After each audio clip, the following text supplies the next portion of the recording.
A while ago here on Fact Hunt, we looked at Western games that were slapped with an anime license in Japan to help increase sales over there. However, the exact same opposite can happen too.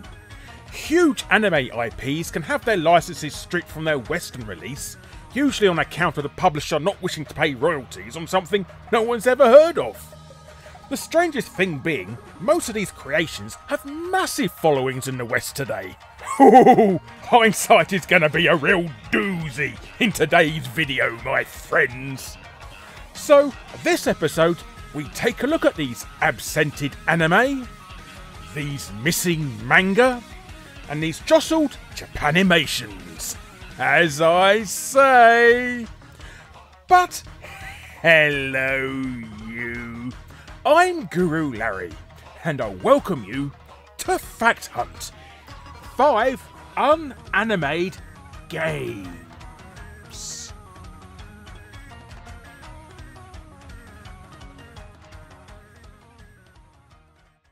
Please subscribe.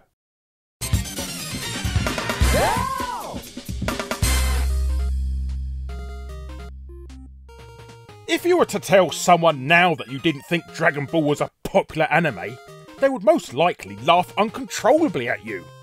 However, back in the mid-1980s, young Goku and his friends hadn't found the worldwide fame that the early 2000s would bring.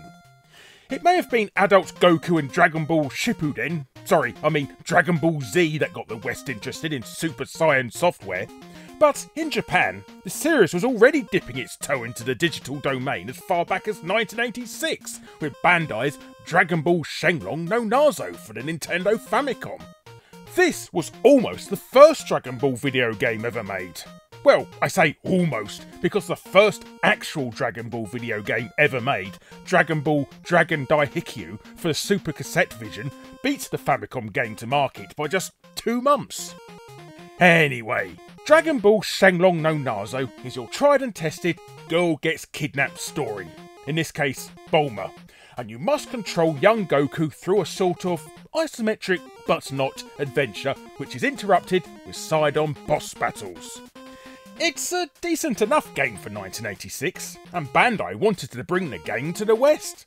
But as Dragon Ball was relatively unknown at the time, the game's name and characters were changed.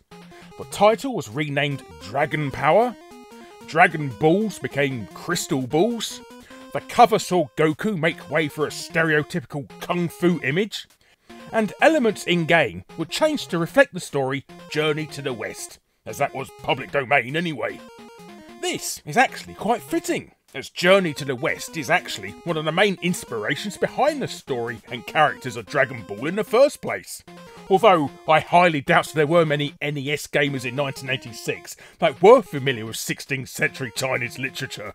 And if there were, they'd probably assume that the game was a license of the 70s TV show Monkey. So Bandai ripping out the Dragon Ball IP, which they own the gaming rights to anyway, was a complete waste of time. Just like the great Saiyaman arc in Dragon Ball Z. And yes, that was a comment bait.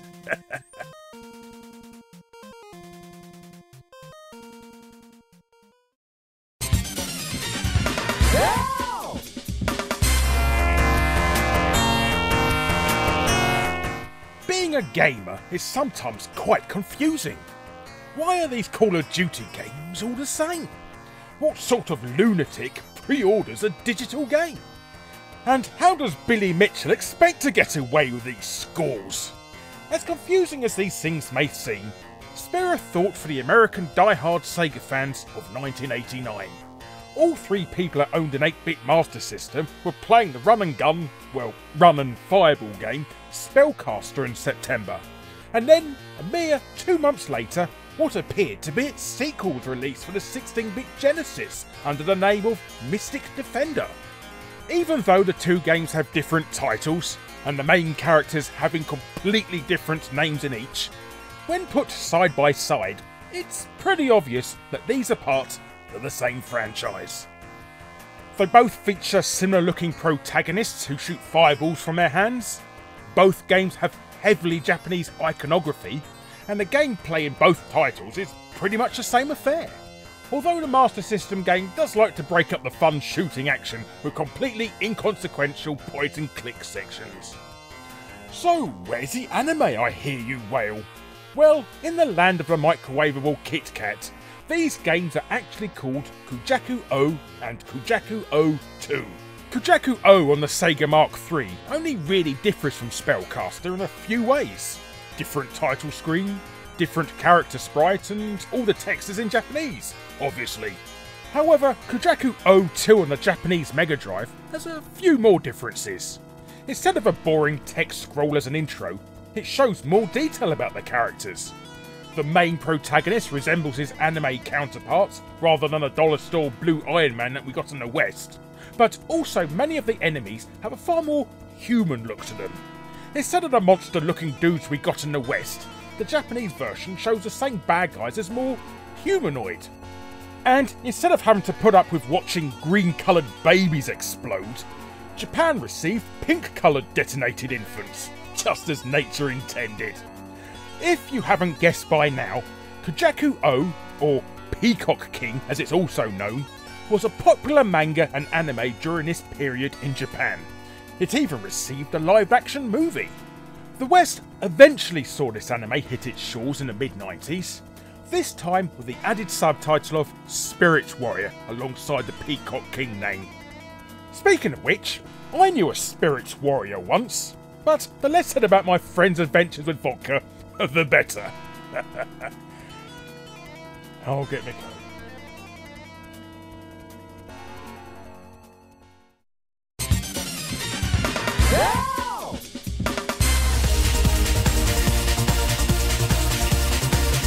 The Super Nintendo wasn't exactly starved of amazing racing games, so to get any sort of attention, you really needed to stand out from the crowd.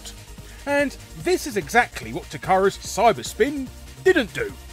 A fairly tricky top-down racer with unremarkable graphics wasn't really going to cut the mustard with anyone but the most dedicated of racing fans.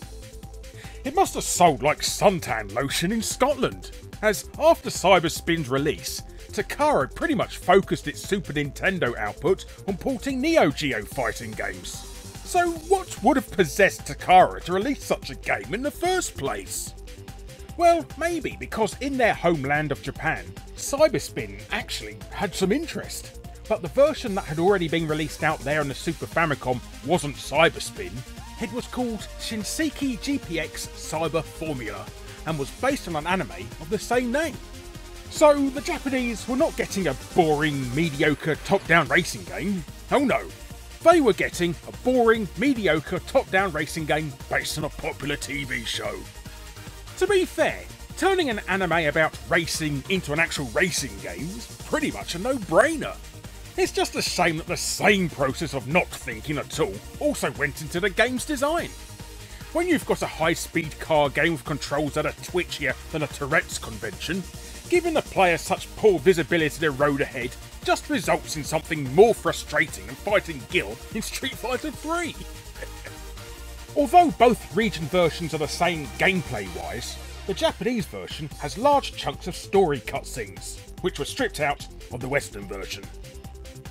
So, in the West, Cyberspin was quickly forgotten about, never to be seen again. But in the land of the live lobster claw machine, Shinseki GPX was a popular anime and these games just kept coming, even seeing a release on the PSP. It's pretty obvious that people are only buying this game because of the anime license.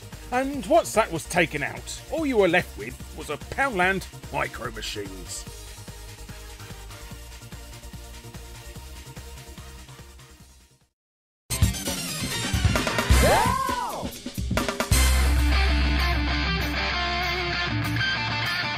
The next game was remarkable that it even got a Western release at all. This is Tecmo Cup Football game. I'm not exactly sure why Tecmo felt the need to add the word game into the title. Maybe they assumed someone would believe the graphics were so realistic they confused them with real life. I mean, it was a very easy mistake in the 80s. Although, in the land of the rising gun, Americans received this title as Tecmo Cup Soccer Game. Presumably because, unlike the rest of the world, they've still not cottoned on to the idea that a football is something you kick with your foot and not something you hold in your hands. Anyway, Tecmo Cup Football is unlike any other football game as it uses text-based controls.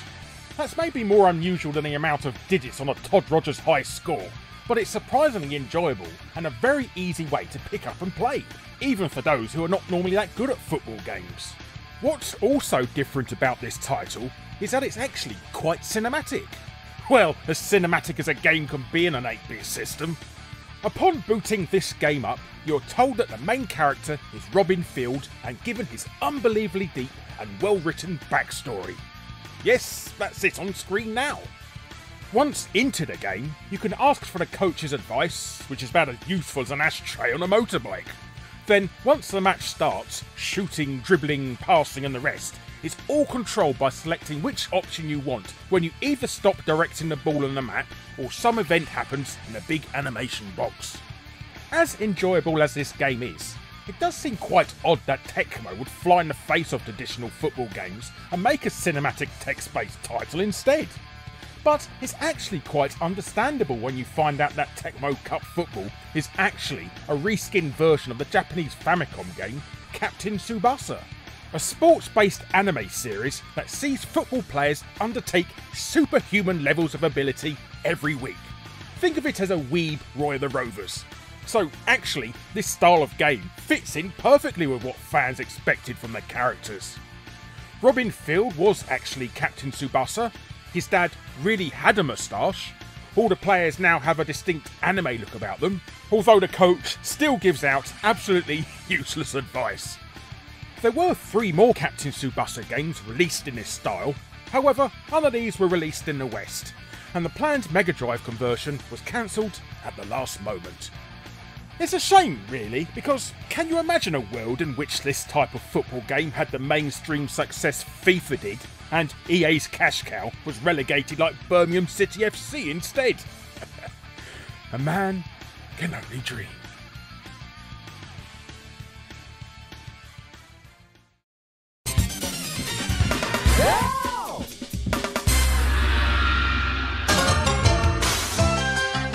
In the early 90s, Street Fighter 2 was taking in more money than GameSpot at a PR event, so naturally everyone and their mother piled onto the bandwagon. One of the most forgettable fighting games of this era was Street Combat on the SNES. You take control of Steve, who looks like a Wish.com version of Sega's Rent-A-Hero, and take it upon yourself to start doing combat against people on the street. Although sometimes it's not a street, it's actually a forest or someone's back garden. These things could be forgiven if what was presented here was a good fighting game. However, what gamers are forced to endure here really puts a lack into lackluster. Painfully generic characters mixed in with a few utterly bonkers ones, stiff controls, and a bizarre bonus round which seems completely out of place. In fact, the whole game lacks any sort of design cohesion whatsoever, and just feels like random elements slammed together like some sort of violent lucky dip. However, there is good reason for the utter randomness of Street Combat, and that's because it's a reskin of Ranma Half Chunai Geki 2 Hen that was released in Japan a few months earlier for the Super Famicom. Now, Ranma was an incredibly popular anime in Japan at the time, and was the work of Rumiko Takahashi, also responsible for the ludicrously popular Urusei Yatsura. But when you actually play Ranma on the Super Famicom, you can see now how the seemingly random fighters in Street Combat came to be. The weird clown with maracas in Street Combat? Actually a reskin of aerobic Ranma character Kodachi. The painfully generic G.I. Jim? That's really just kendo fighter Kuno. What about the seemingly out-of-place bonus round? Well, that little goblin thing is actually just out-of-control panty thief Hapasai. So what we've ended up with is an average anime fighting game turned into a complete mess because the publisher thought a bland generic game would sell better than one based off an anime. This was proven to be completely wrong when later that year a different Ranma fighting game called Ranma Hard Battle made its way west with little to no changes. Well, unless you count the hideous American box art where Ranma's face has been swapped out with someone else's entirely.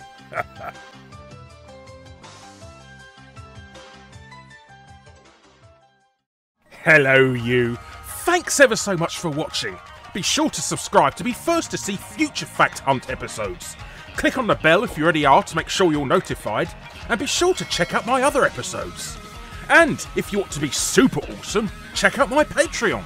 But thanks again for watching, and until next time friends, I'm missing you already.